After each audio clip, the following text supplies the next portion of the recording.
Hello, my name is Vincent Faney, and I am the author of Zen and the Art of Resistance Training, a yogic and scientific approach to weight training. And this book is the culmination of 40-some years of personal experience, massive experimentation on myself and other people, hundreds of other people. I used to be a gym owner, world-class level of performance and powerlifting, and a variety of other strength levels and variety of rep ranges. I am listed, and if you look back at the old issues of Powerlifting USA, you will see that I have won the Northwest Regional drug-free meet at the body weight of 172.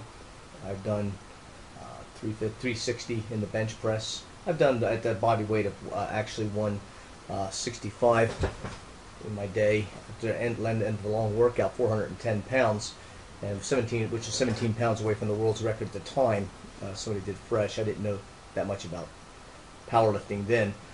Also, much to my surprise, a friend of mine who's a recreational director at Lane Community College. I went to Lane Community College back in 1983, and I went there on and off over the years, and I competed there. I've entered many of the gym classes there, and Mr. Bob Radcliffe, a friend of Bill Pearl's and a friend of Cecil Phillips. He was the one of the strength coaches out there, and he was ahead of the strength, the setting up the strength and training, and oversaw all the other trainers and coaches and teachers. And he would require that all people going into the college, whether they were students, men and women, or young and old, or whether they competed in powerlifting contests or strength contests that they set up there on occasion, and even compared to the people, they've also charted the strength levels of people who didn't go to the school but competed at the school at certain meets. And much to my surprise, just recently, he's set this up since the 70s, since the early 70s. And I guess, much to my surprise, I came out with the highest strength ratio of anyone that has ever gone to Lane Community College since the early 70s. My highest strength ratio for the bench was over 2.6, almost 2.7, which is pretty darn good. A 3 strength ratio means that you do 3 times your body weight. And of course, well, let me see. We'll check it out here. I'll bring out my calculator. And my calculator says, I'll show you here in a second.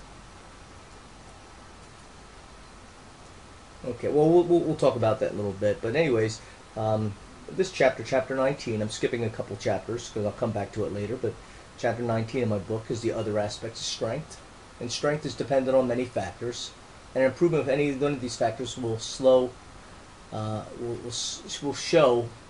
a significant improvement, increase in strength. And some of the factors are the size of the muscle can determine strength, the degree in which the muscles can stretch reflex, the number of muscles that you are able to recruit during a contraction, the ratio of fast twitch to slow twitch muscle fibers as far as for strength, for short bursts of strength, the number of muscle cell fibers per muscle and the ability to develop more, the number of and growth of myofibrils, leverage due to intercellular and interstitial content, which is the amount of satellite cell proliferation, fat deposits, and fluid, the endocrine system, the efficiency and functional levels of your hormones, the efficiency and replenishment of energy transfer systems of your body, enzymatic levels in your muscles, the Golgi tendon organ, muscle tissue viscosity, viscoelasticity, and the smooth and fluid unimpeded movement between fibers and muscles, zero or minimal scarring or adhesions,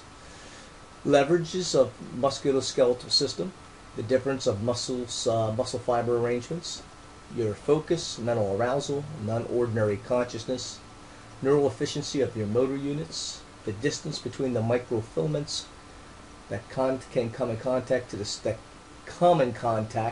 sarcomere to the Z-line. Distances do vary among lifters.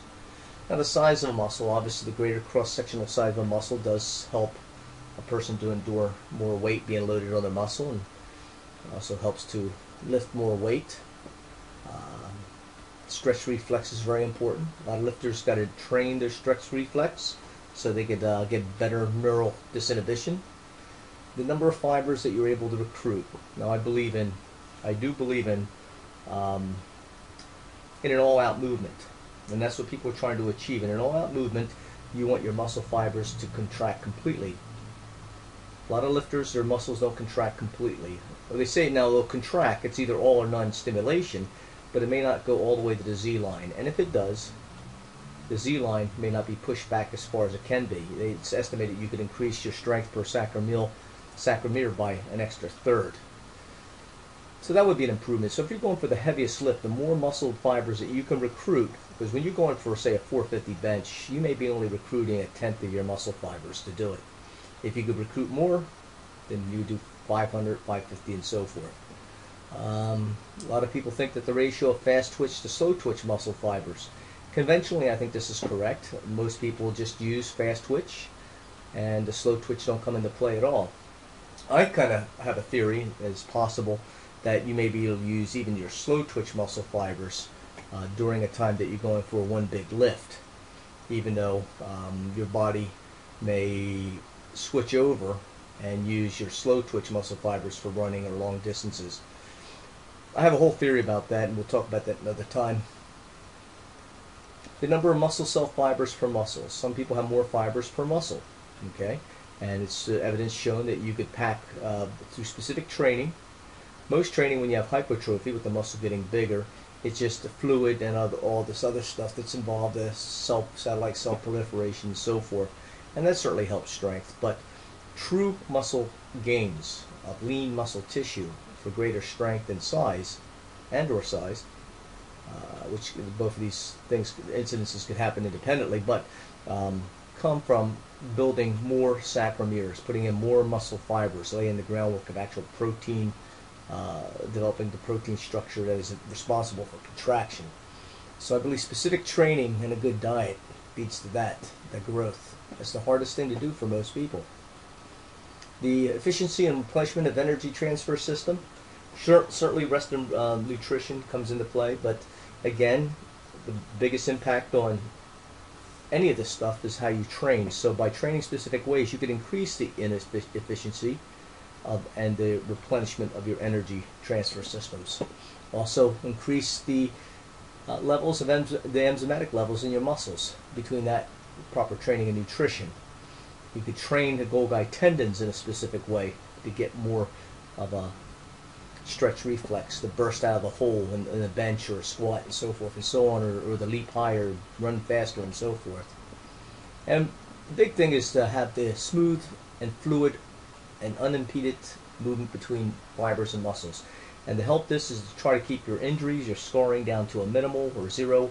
Also to keep your muscle as relaxed as possible, conserving as much energy as possible, and only using just the amount of energy and movement within the muscles that is needed for each given rep.